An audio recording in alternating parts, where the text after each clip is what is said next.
From VOA Learning English, welcome to the Economics Report in Special English. China has been struggling to deal with record levels of smog over Beijing.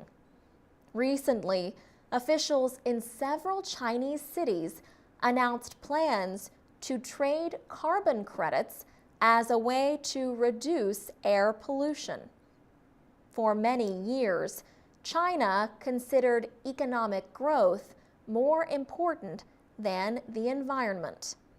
The nation remains hungry for energy, but it has also become the world's biggest producer of carbon gases. Beijing's smoggy days have made international news. Small particles in the air reduce visibility and threaten public health. Smog has been a concern in the city for years, but a sharp rise in pollution levels in January led to sharp criticism from many Chinese. Pollution from coal-burning power centers and factories is a big part of the problem. Now, officials hope to control industrial air pollution by creating systems to trade carbon credits. The trading systems or platforms would enable companies to receive credits for lowering greenhouse gas emissions. The credits can then be traded. The goal of these market-based platforms is to get businesses to invest in clean technology.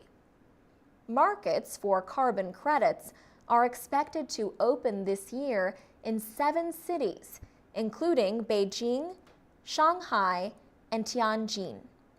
Officials say the government has decided to start with pilot programs because carbon trading is something new. China wants to launch a national carbon trading program by 2016. Still, public pressure continues building on the government to find an answer to thick air pollution. Wu Changhua is with the Climate Group. She says the Chinese people are looking at more than jobs. They want a better environment, too. For VOA Learning English, I'm Alex Villarreal. This is the VOA Special English Economics Report. President Obama has been seeking support for his $447 billion jobs plan. The American Jobs Act calls for cutting wage taxes on most businesses. It seeks to prevent public employees like teachers, police, and firefighters from losing their jobs to budget-cutting measures. And it calls for more federal spending on roads and transportation infrastructure to help create jobs. In October, the Senate blocked a vote on the full bill. President Obama said he would seek votes on different parts of his jobs plan. Mr. Obama and his wife, Michelle, traveled to North Carolina and Virginia as part of efforts to seek support for his jobs plan. The Republican majority leader in the House of Representatives said some parts of the bill are like those in a plan put forward by the Republicans. Eric Cantor urged President Obama to find common ground with House Republicans. We want the president to work with us. We want him to stop campaigning. Let's go find the things that are in common between this plan and his. Republicans in Congress offered their own plans to improve job growth earlier in the year. They have called for cutting tax rates and limiting government rules on businesses. Also, in October, Congress passed free trade deals with South Korea, Colombia, and Panama, and the president signed them into law. Both Mr. Obama and congressional Republicans agree the deals should create jobs at home and open markets to American exports. United States trade officials say every additional $1 billion in new exports supports 6,000 additional jobs. Last year, exports to South Korea alone stood at about $39 billion. But the president says a lack of jobs continues to hurt economic growth.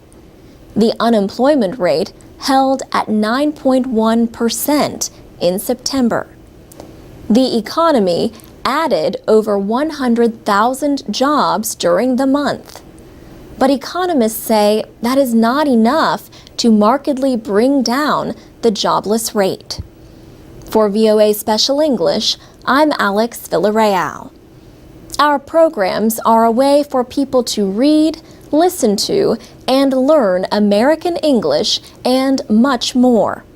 You can download transcripts and MP3s of our stories at voaspecialenglish.com. You can also join us on Facebook and Twitter at VOA Learning English. This is the VOA Special English Economics Report. Pressure for financial reform has been building in Europe. In June, the financial services company Moody's Investors Service reduced Spain's credit rating. The rating was cut from A3 to Baa3. That means that Moody's officials believe the credit risk of Spanish debt has moved from very low to moderate. The company said it acted because Spain is borrowing about $125 billion in rescue loans for its banks. Debt markets punished Spain by pushing up the interest rate on its long-term debt to about 6.8%. That increases Spain's borrowing costs and hurts its already troubled economy. Spain was not the only country to get downgraded by Moody's. Cyprus got the same treatment. Recently, American Treasury Secretary Tim Geithner spoke at the Council on Foreign Relations in Washington. He said the increase in borrowing costs for European countries like Spain means European officials must move quickly to avoid growing costs. In his words, if you wait to move in these things and you let the market get ahead of you, then you increase the costs of the solution and you make it harder to get there. Once you decide, he said, there is no argument for doing it slowly. Germany, Europe's largest economy, has been pushing for economic reform in the 17 countries using the euro. But German Chancellor Angela Merkel has argued that her country is unwilling to put money at risk unless banking reform is enacted throughout the Eurozone. She warned that Germany's economic power was not unlimited. In early June, the European Commission proposed steps toward a common banking policy. The proposals include empowering nations to intervene when their banks are in trouble. But proposed changes may also bar support for failing banks. Some European leaders are pressing for an expanded European bailout fund. Germany has resisted providing new financial resources, but details of any deal with big European economies have yet to be decided. Europe's financial crisis is likely to be a major international issue in the weeks to come. For VOA Special English, I'm Alex Villarreal. You can read, listen, and learn English with more stories about economics and other subjects at voaspecialenglish.com.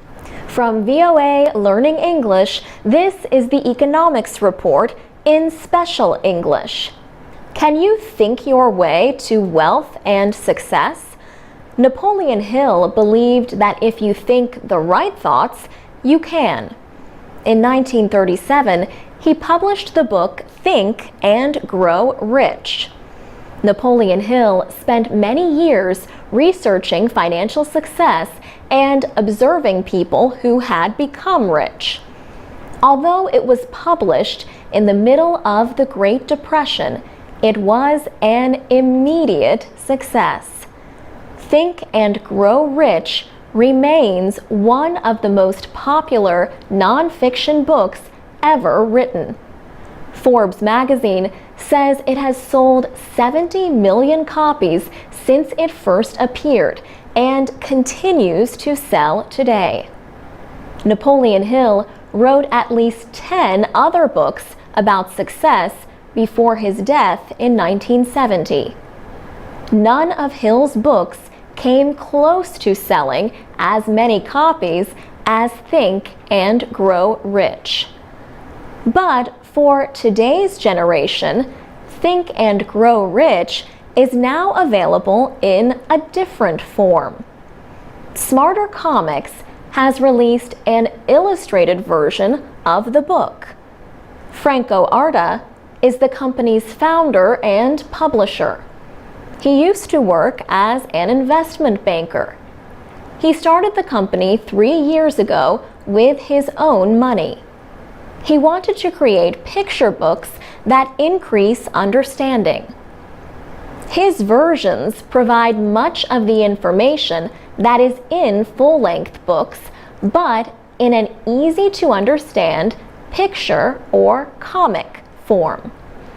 Franco Arda says readers will understand and remember more about gaining success if they read the comic book version of Think and Grow Rich. He says pictures make the book easier to remember. He says the book taught him to change the way he thinks about money and success. Smarter Comics says the book tells how wealth is a lifelong pursuit achieved by believing in the value of personal ideas. It says anyone can achieve their dreams by refusing to be stopped by temporary problems. For VOA Learning English, I'm Alex Villarreal.